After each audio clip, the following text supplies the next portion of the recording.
So upgrading your resume. $300 outside doesn't hurt that bad. And Get a when I better mean job. upgrade your resume, I'm gonna be real simple. This little segment gonna be real quick because I'm gonna be brutally honest with people.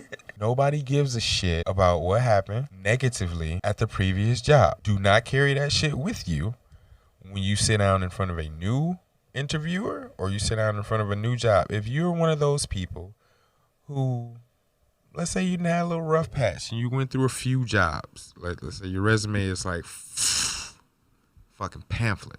Right. Okay? Go through your resume and think about jobs where you really you did something that was kind of important, or you may have moved up from where you started. Do jobs that have some form of weight where you learned something. That way, when you're in front of another person who's potentially going to hire you, you can reflect on what you did that makes you look good. And when they ask you why you left, this is the biggest fucking thing that people need to realize. When someone asks you why you left, you don't want to hang a negative shadow over the establishment, the staff, or yourself. So whenever you reply to why you left, make it something positive from the standpoint of the new job or the next job was only 15 minutes away from my house, or they paid an extra $2, or they had the position open that I wanted. You should never tell an employer, oh, I had issues with that manager, or some racist stuff going on, or that place was just full of shit. If that's the case, we just had a difference of opinions, and I just decided to leave before things got ugly. What do you mean things got ugly? I just don't really, I didn't feel comfortable there, And I'd rather be in an environment where I feel comfortable because I have to come to work every day. Plain and simple. You don't have to get into ugly details. Like, leave ugly details out of your resume and your interview. And I mean, I feel that, and I understand the logic behind it, and I 100% agree with it. But at the same time, I feel like sometimes if you have to get a good read on who's giving you the interview. This is true. I feel like in that section, you have to pay attention to like the little things that they taught you in grammar, the logos, the pathos, and the ethos.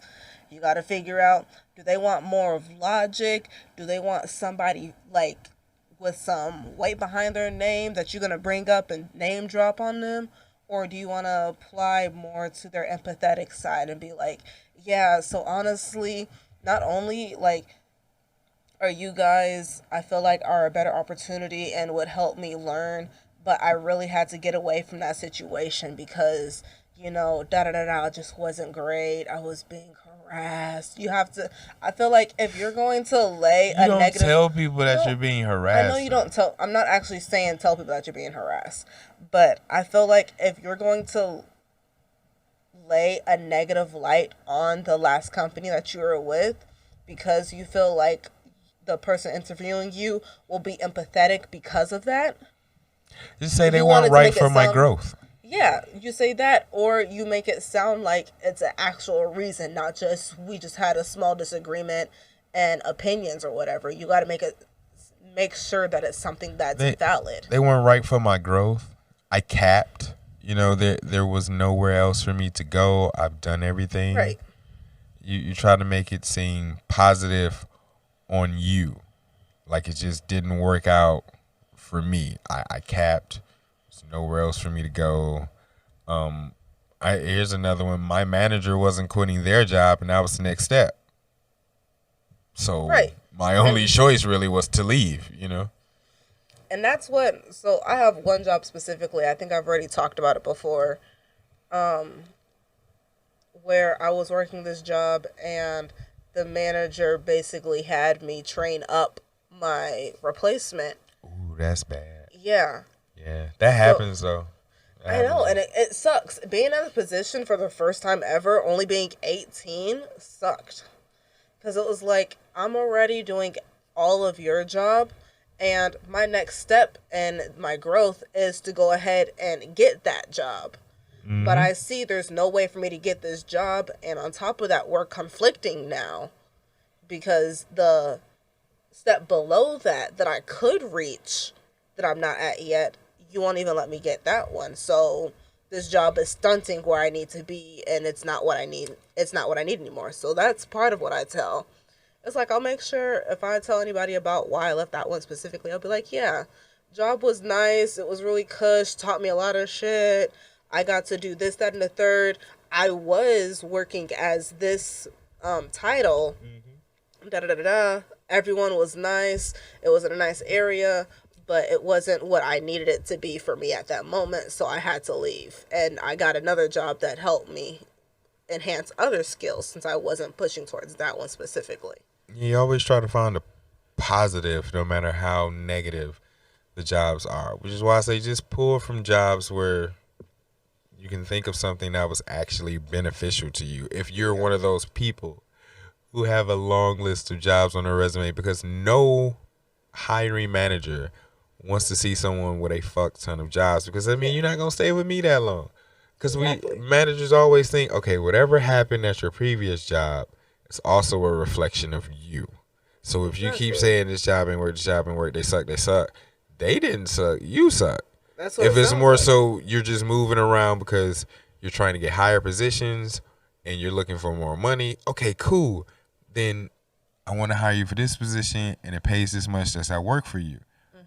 Because in my mind, you're looking for something stable that's worth your time.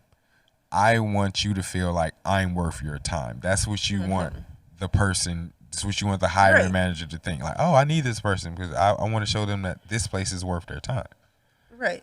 And I realize with me specifically, because I am one of those people that have a lot of jobs on my resume, like I could go down the list right now. There was a church, library, catering company. Oh my gosh. Like 3 different fast food joints, 2 retails. I did some. You did it all.